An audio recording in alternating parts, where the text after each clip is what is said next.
I'd thought about each method in intimate detail, going over each scenario repeatedly, carefully refining each step.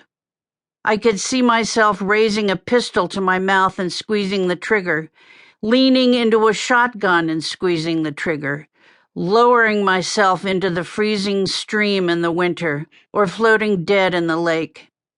Each time I conjured one of those images, it seemed less frightening, even comforting, until I'd reached the point where the idea of killing myself seemed inevitable. Kill yourself! Kill yourself! Kill yourself! Shut up! I'm thinking about it, I silently screamed back. Kill yourself! Kill yourself! Kill yourself! When will the creature stop? My 13-year-old daughter, Maddie, had no idea the creature was tormenting me. Maddie was a beautiful girl with long, curly blonde hair and a sweet face. Would she understand why I'd killed myself? I couldn't tell her about the creature. She wouldn't understand. I also was afraid.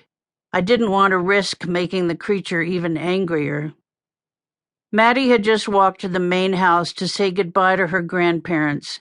I was waiting outside near a 2-bedroom guest house on their property, a few miles outside Big Piney, Wyoming, a town of about 600 people. Big Piney is a ranching community, and the number of cows, horses, and dogs is much greater than the number of humans. Mom and Dad, Bill and Bettine Close, lived on a 10-acre plot, much of it sagebrush and tiny cacti growing in sandy soil. The Wyoming Range runs north to south, the Wind River Range runs east to west, and both ranges lie far away from the treeless high desert that is Big Piney. I love these wide open spaces. There is room to breathe. Maddie and I had come to visit my parents and my 2 older sisters, Tina and Glenn. Tina is an artist who lives in Jackson Hole, Wyoming. Glenn is Glenn Close, the actress, who'd flown to Wyoming for a short break after doing voice work for a Disney movie. To others, Glenn is a Hollywood icon, glamorous, brilliant. To me, she is simply Glennie, my big sis. As I waited for Maddie to return, the creature began yelling so loudly in my head that I simply couldn't take it anymore. Everyone in the Close family knew I could be moody and unpredictable. In the previous 8 years, I had bought and sold 12 houses in and around Bozeman, Montana, where Maddie and I lived. My siblings thought I was irresponsible, but they didn't say it out loud. I'd never married Maddie's father, nor had he asked me. I had burned through another love affair after him, gotten married, divorced, and then had a common-law marriage with my 5th husband.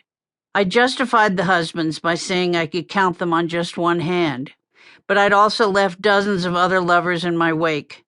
All of them had eventually run from me, some afraid, others angry, still others with broken hearts.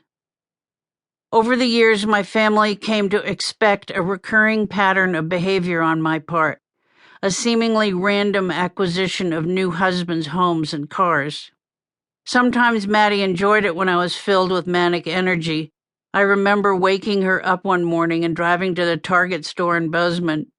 "Take whatever you want," I declared. "Let's fill up the cart." We raced up and down the aisles, grabbing clothes from racks and stuffing dolls and other toys into a shopping cart.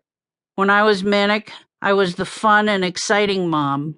I remember watching Maddie as we filled the car that day with our purchases. Her eyes were sparkling and she was smiling, and I felt really wonderful. Sometimes mania felt good, but recently it had grown so intense and so demanding that I couldn't keep up with it. The racing thoughts, the intense feeling of having to do something, anything, and worst of all now, the voice, the creature's voice. Even when mania felt good, it was never worth the awful depressions that followed. Maddie never smiled during those dark periods. I would curl into a fetal position on our living room couch and be unable to even stand up, to say nothing of leaving the house. Even when we ran out of food, literally, my bills would pile up unopened. The phone would go unanswered. I just